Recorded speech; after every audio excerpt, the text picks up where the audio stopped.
Another follow-up question from me. We're still in the tail end of the Tiger Woods era. I mean, he's 48 now. You couldn't have a better situation to have inspired more black golfers.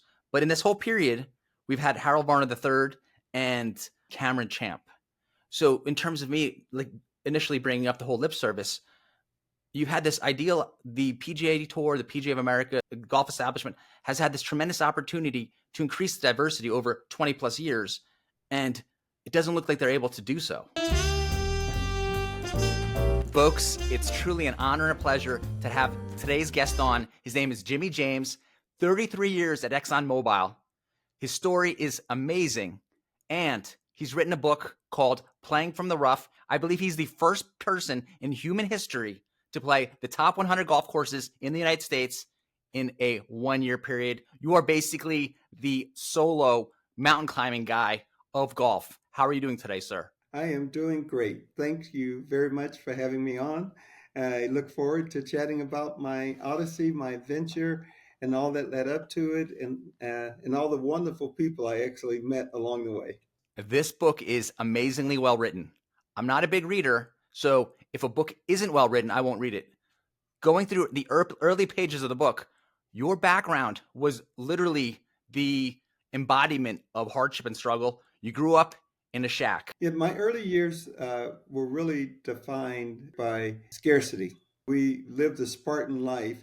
There's a part in the book where I talk about Henry David Thoreau and going to live in the woods because he wanted to live deliberately. For us, it wasn't a choice, it was necessity. I was born in a shack, lived my first 7 years in a shack without plumbing or electricity. We If we ate it, it meant we either raised it, killed it, or grew it. Some of the things I ate, my stomach curls today when I think about eating armadillos, raccoons, squirrels, possums, or going to the maggot infested outhouses and taking crumbled pages from a Sears and Roebuck catalog to use as toilet paper. Like Henry David Thoreau's quote, most men live lives of quiet desperation. You, on the other hand, went from a starting point of scarcity into abundance and success. You are the first person in your family to graduate high school. And not only that, you ended up studying civil engineering. How did that happen? So sitting in that shack at 5 years old, I set a goal for myself. I vowed that I'd graduate from high school. At the time, I didn't know anyone who had done it. And certainly by the time I graduated from high school, I knew other people. But at the time I set the goal, I didn't know of anyone that had done that. And so I didn't quite know why our conditions were as they were. But one of the things I noticed was that no one had graduated from high school. So I thought that would be a good place to start, was to go through 12 years of school and graduate. I hadn't even thought about college at that time. It was just getting through high school. And later, I, of course, set the goal to go to college and became not only the first person in my family to go to graduate from high school, but also to graduate from college. How did you get into civil engineering of all things? Because nowadays, anyone can go graduate from college. I mean, there's tons of, like, if you're a liberal arts major, fun fact, it's not that hard. You did civil engineering. I mean, that to me is like, it's a quantum leap of difficulty. I started actually with architecture for the silliest of reasons. There were two television characters during my teenage years that were architects. Wilbur from the show with Mr. Ed, the talking horse, and Mike Brady from the Brady Bunch, the dad in the Brady Bunch. They were architects and they seemed to have great lives. And so I first started in architecture, but I soon realized that architecture was more concerned with the shape and form and aesthetics of buildings, not the structural aspects that help those buildings stand tall. So I changed from architecture to civil engineering, and I transferred from the University of Houston to Prairie View A&M University because they were an institution known for graduating African American engineers. This was in the late 70s, early 80s. So that's how I got into civil engineering, and it was one of the best decisions I made. It led to a long and successful career with Exxon, moving up the corporate ladder from entry level engineer to an executive running businesses and operations around the globe. Refining operations, supply, and logistics. Give us a little more insight into what that is day to day for you and some of the international things you've done. And refinery operations is basically taking uh, oil, petroleum oil, and converting it into the products we use every day. That's gasoline, jet fuel, heating oil, kerosene that I used in the lamps when I was a kid for illumination. And so the equipment, as an engineer, you're making sure the equipment functions and that the processes that go on in that equipment to convert that crude oil into finished products is operating efficiently and effectively. Later in my career, as I progressed throughout my career, I ran businesses around the globe, that businesses like fuel delivery businesses in France. We had a trucking service that delivered home heating oil throughout France. We had propane businesses that delivered propane into the apartments, the high-rise apartments in Hong Kong. We delivered fuel in Thailand to the king's palace for the cars and for the vehicles and equipment that they had that they used there to at the palace. So there were multiple jobs, multiple opportunities to learn about different cultures, to have challenges in solving problems, working with governments, working with people to bring energy around the world. One of the stories I talk about in Playing from the Rough is in South America, in some of the remote areas that where we would have operations to deliver fuel. It was places that some may look at and recoil. For me, it was more like when I smell the familiar stench of poverty. For me, it was like I found my people. I understand this life. I understand their struggles, and I understand their hopes and aspirations. And so it gave me the opportunity to really travel around the world and interact with lots of cultures, lots of people, and see the joy too that comes through life, even when life is filled with challenges. It's good that you were able to get to golf at age 45 because, from what I understand, both French women and Thai women are temptresses. But let's not go there. Let's focus on the fact you're 45 years old and you get golf clubs for the first time. I was working in Fairfax, Virginia, got a job opportunity in Beaumont, Texas, and the vice president of our division, of the division I worked at within Exxon, over dinner one night said, "Jimmie, you're going back to Texas. In order to get along better with the people that you will be working with and that will be working for you, you need to start shooting something. You can shoot par or you can shoot animals, but pick one." My wife went out and purchased a set of golf clubs for me. She picked. And so that's how I started golf. She got me lessons and golf clubs. And the first time during one of those lessons, it was in the evening because working all day, in the evening, star-filled night, under the lights. The first time I struck a pure golf shot, I was hooked. To just watch that ball sail high and far into the starlit filled sky just gave me this sense of accomplishment and joy that I've been chasing ever since. That's amazing. All of us get bit by the golf bug at some point. In terms of growing the game of golf, all you got to do is get people out to a range, get them hitting some balls, and probably 20 or 25% of the people are going to get hooked. It's hard. And so you get this real sense of accomplishment, and it requires your focus. So everything else going on in your life just sort of disappears for that moment, and you're focused on trying to hit this dimpled white dot and get it floating into the air. And so it really gives you a relief from all of the challenges and that you may be facing for that moment.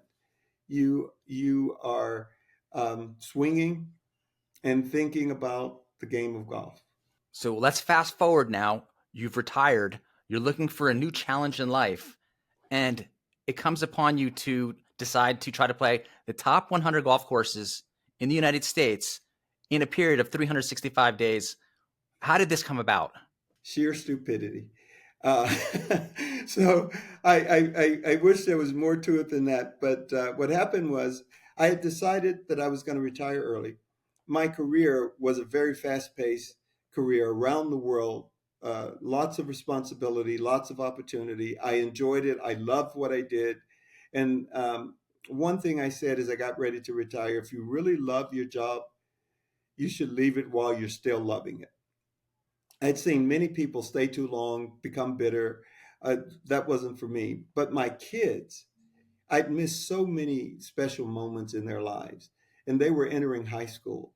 So I wanted to be home and experience those years with them. But I knew that I couldn't go from traveling, 200 nights a year, flying 200,000 to 250,000 miles per year around the world to a idle retirement. So I needed a project. And when I was younger and single and didn't have the types of responsibilities that come as you progress through life, I used to travel around the country, take drives all over the country, stopping in small towns, talking with people, connecting with the country. So I thought, what better opportunity now to reconnect with America, to see if it's still that place that I remember, that I have these pleasant memories of, even despite the challenges I faced as a kid. And I look at the list, most of the courses I've never heard of, I had never heard of, but I said, this is my list. I'm going to play them all within 365 days. I am going to now see if I can travel across the country meeting people, and without ever asking directly for an invite, see if I could get invited to all of these exclusive places where people who looked like me were once prohibited from playing. And that became my challenge. I said, I'm going to do it in 365 days. I'd already gotten an invite for Augusta because my wife took care of that. It had nothing to do with planning to play the top 100 courses. It was her appreciation for my support of her career. So I said, I've gotten probably what many consider the toughest invite to get. Why not play the other 99 and do all 100 within a year? No one has ever done that, I bet. And sure enough, no one had, and no one has done it since. Well, what's also kind of amazing is at one point you had to do 29 golf courses with only 35 days left. So I got down to the end. So I was moving pretty well. I got the first half done in a reasonable amount of time, and then winter hit, and it was a tough winter. So there were a lot of places where the courses were closed and it was just entirely too cold to play. So I started back up in the spring, and I started getting courses again. But I got down to the last 35 days. I had 29 courses. Those courses were spread from the southeast to the northeast, all the way across the Midwest and into the Northwest. The last course was played on the 365th day, Wade Hampton in Cashiers, North Carolina. Throughout this whole process, you've discovered apparently that you can, as a black man, still get invites to probably 75% of these golf courses. I had 25 that I thought I could get on, and that left 75 all private that I would have to get an invite to. And my objective was to get an invite without asking, just talking to people, telling them about my dream to see if they would be captivated and sucked into the dream. And it happened a lot where people were just sucked into the dream and they wanted to be a part of it to help me achieve my dream. Again, amazing accomplishment. How long did it take you to write the book? The book was even more challenging to write. So it took me a year to play all the courses, and it took me 5 years to write about it. A couple of years to put together a proposal that was strong enough to get the attention of major publishing houses. And then a couple of years, 18 months, some negotiation time and all of that, 18 months then to actually write the full book, a year of editing and and the process of getting the book manufactured and all those things.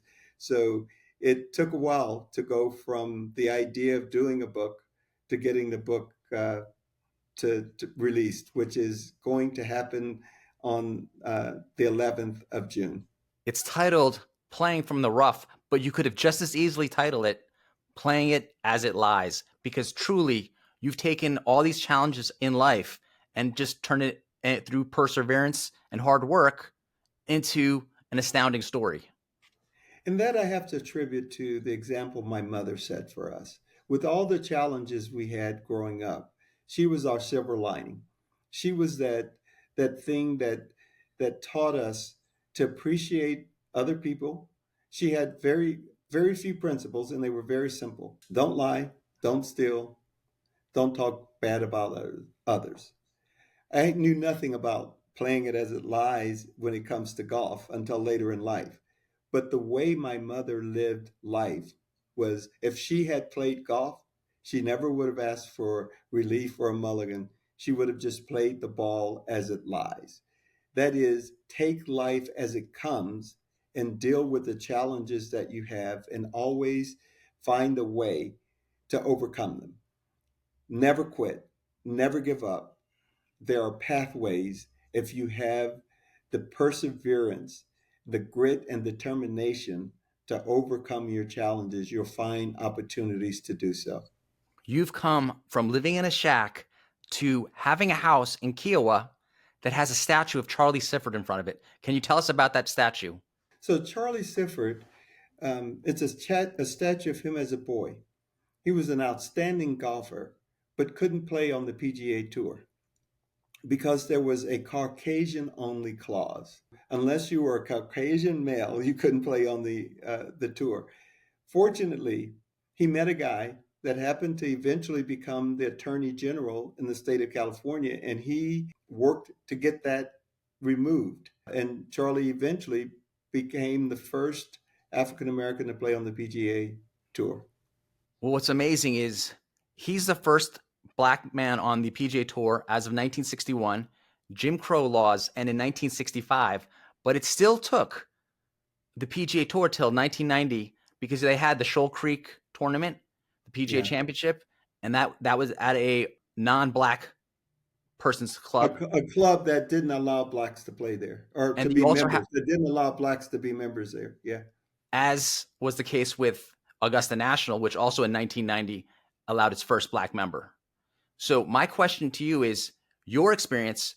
You're not only the first, you're the first black person, but the first person, period, to play all 100 public courses in the States in 1 year. Do you think from your experience that golf in the upper levels, in the upper echelons, if these establishments are helping increase diversity or actually being vestiges of the past systems? So I think that golf has the opportunity um, to really make a difference in the broader society. For a long time, golf in America was the standard bearer for segregation. And so I believe that golf now has the opportunity with the work that they're doing uh, to really not only make a difference in golf, but make a difference in our country as a whole to bring people together as opposed to getting people to focus on the differences. And I hope with this book, Playing from the Rough, that every reader, when they read the stories, when they understand the life that I've lived, the opportunities that I've had, the people who have helped me, the challenges that I've overcome, that every reader finds a piece of themselves in Playing from the Rough. And that piece of themselves allows them to connect to a part of my humanity, and they see the shared humanity. And they say, if I can relate to this guy who's had a life so different from mine, yet I can find commonality, then we can come together as a country to move forward and to truly live up to the aspirations of our founding documents, founding fathers, of becoming a more perfect union. We are not perfect, but it is up to us working together to make us perfect, more perfect, regardless of whether our ancestors came here freely or in shackles. Together, we have built an amazing country filled with opportunities to where a kid who grows up in an area that said, with signs that said whites only, with a birth certificate that had colored and illegitimate. If we can overcome those things, we have created a land with challenges, but the land of opportunity that's unprecedented in the history of civilization.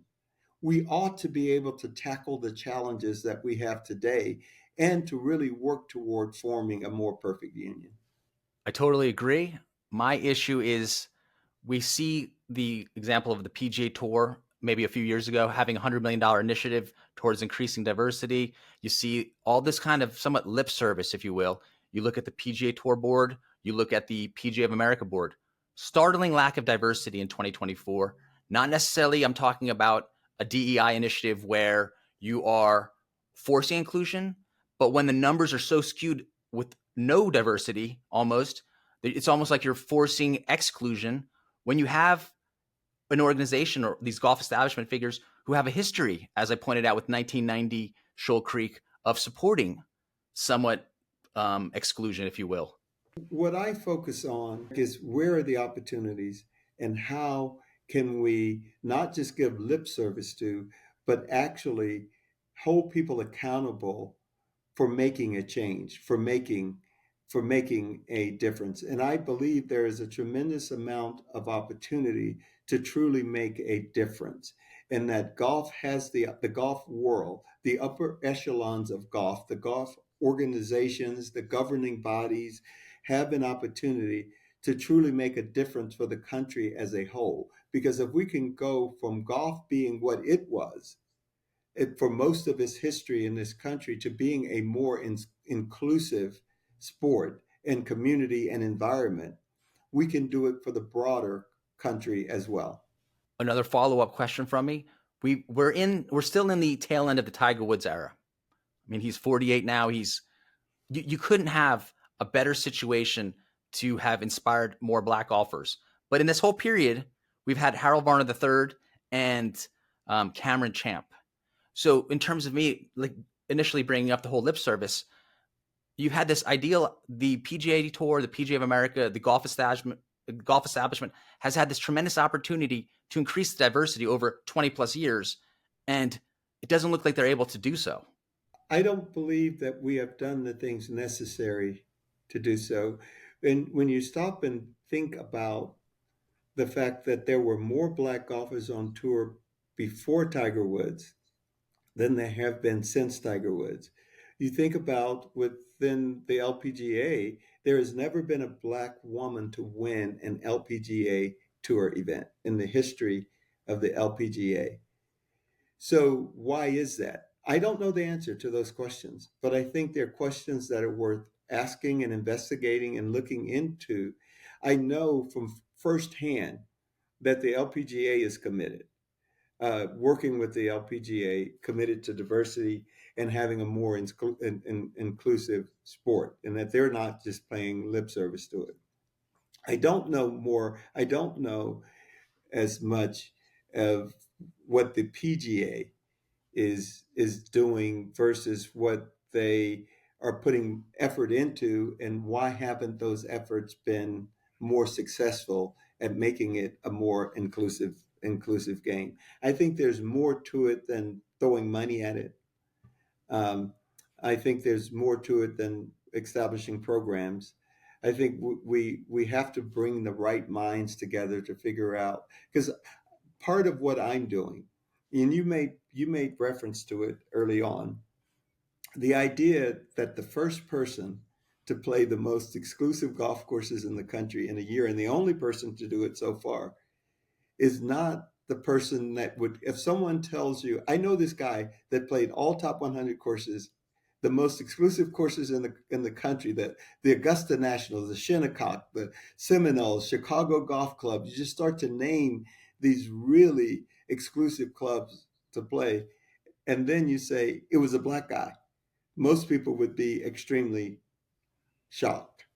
to do that. But I hope that my example and what I've done and the interactions I've had with people will also demystify golf some, in the sense of, when I was growing up, golf was something they did rather than we did.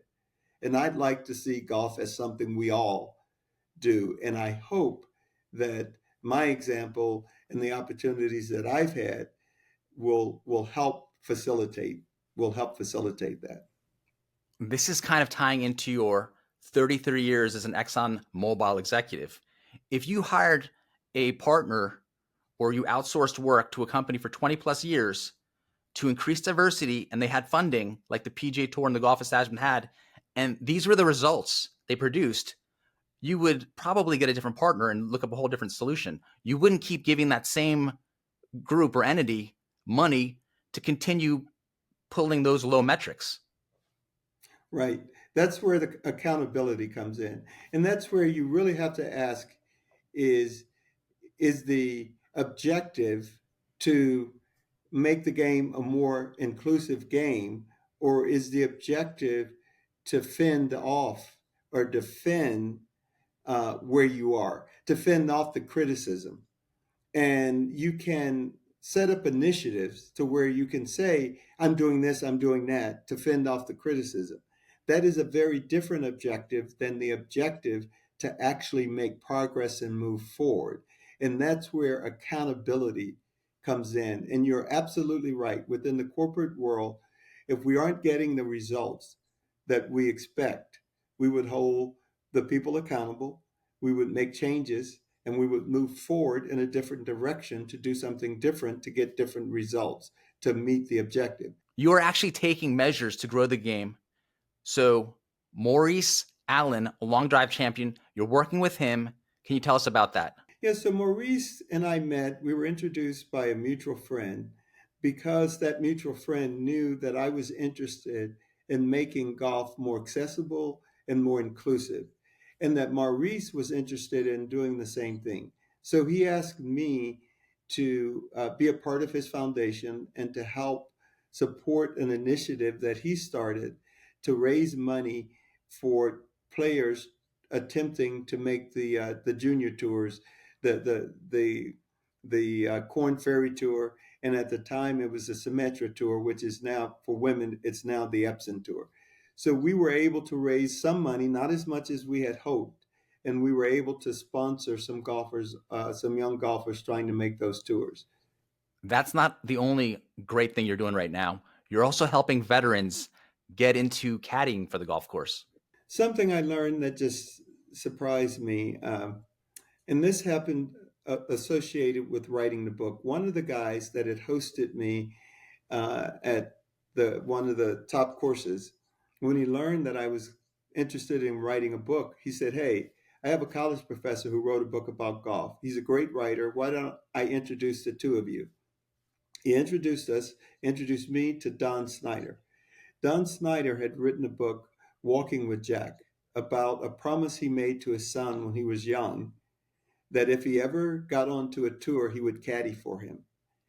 And that book was what this person thought about in introducing me to Don. And Don was in the middle of starting an organization to help soldiers suffering from PTSD by training them to become caddies, taking them to Scotland, to the old course, to learn to become caddies. Don and his twin brother, their mother died shortly after giving birth to them. Their father, a World War II veteran, was heartbroken, the love of his life. And the soldiers that had fought with him in World War II were the ones that supported and took care of him to get him through that. And out of appreciation and respect for soldiers, Don wanted to do something for those suffering from PTSD. And that's how he came up with this idea to start the Caddy School for Soldiers. And then he asked me, we made a deal. He would teach me how to write, and I would help him create a nonprofit and a corporate entity that would become the Caddy School for Soldiers and support soldiers learning to caddy to help them overcome PTSD. What most people don't understand or know is that more soldiers are killing themselves than are dying on the battlefield. And it's a tragedy, a great tragedy. Every soldier that has gone through this program is living a more fulfilling life now. Many of them had attempted to commit suicide. They have not done so again after going through the Caddy School for Soldiers. So that has made a difference in their lives, the lives of their families. And so golf can be a very healing and a very unifying sport. That's why I see opportunities across the board for golf to bring people together rather than be a standard barrier for differences and segregation. What's the best way for people to reach you so they can get involved with these charities? I have a website, JimmieJamesGolf.com, that has a form where you can uh, provide your information, and I'll reach out to you. We need you to reach out to us some more with some wisdom, some advice, some great quotes that have gotten you this far in life. Never quit, never give up. There's always a pathway to overcome challenges if you persevere, have that grit and determination to really find it. Do you have any moment in life where you were particularly thinking about this is too difficult and then you just summoned up extra willpower? We can go back to where it sort of started for me as a child. I did a very stupid thing when I was 9 years old. I tied a red beach towel. I draped it over my shoulder, tied a knot to make it a cape. And in my mind, I was Superman. As Superman, I thought about this episode where he got locked in a safe and dropped to the ocean. And there was an old abandoned refrigerator in the back of our house. I crawled into it and closed the door. After a while of fantasizing about saving the world, I tried to open the door. It wouldn't open. And in that darkness, in that tiny space, I expected that my life was over. And I heard this voice. And there was this voice sort of in my head saying, Jimmie, don't quit, never give up. And I tried, as tired and as weak and as soaked in sweat as I was, one more time to open that door. And I pushed with all the strength I had with my legs and my arms, and the door flew open. I was alive. And I vowed that I would never, ever quit or give up again. And yes, life is filled with challenges, and there are times when you want to quit, especially when you're tired. Fatigue is the enemy to achievement. You get tired, you want to quit, but hold on, don't quit. That's because that next opportunity, that next person who could make a difference in your life could be right around the corner. I played my next to last round at the Ocean Course at Kiowa. And Dominic Chu, the markets reporter for CNBC, and his wife Megan played with me and a friend. We got paired up there for that round. And my wife came out to join us to walk the back nine. And she and Megan Chu were talking about golf, and Megan was explaining to her how she defined a good shot. She said, if I can find the ball after I hit it, and it's closer to the hole than it was before I hit it, it's a good shot. That not only works for golf, it works for life. Every day, if we can get up and get closer to our goals than we were the previous day, that's success. This is turning into the most inspirational episode I think that's ever been done on YouTube. I know now you're also going around and playing the top 100 courses in the world. How far are you along in that journey, and will you also make another book? I have 80 courses left, and I have some amazing stories to tell about my journey across the world, some of the amazing people I've met, and some of the things they've done to help me get onto these courses, and just great experiences. And so I've found that writing a book is really about accumulating enough interesting stories that suck people into the lives of others and get them to turn the page 300 times. And so uh, I'm looking forward to playing from the rough, doing well. And if it does well, I'll write another book to tell more stories. Folks at home, rush out there, order this book, get this book, read this book. The military gentleman who taught you how to write crushed it. Your writing style is amazing. Folks, you're going to love this book. It's an instant classic. Jimmie James, thank you so much for being on this episode of Big Boy Pants Golf. Thank you very much. Appreciate it.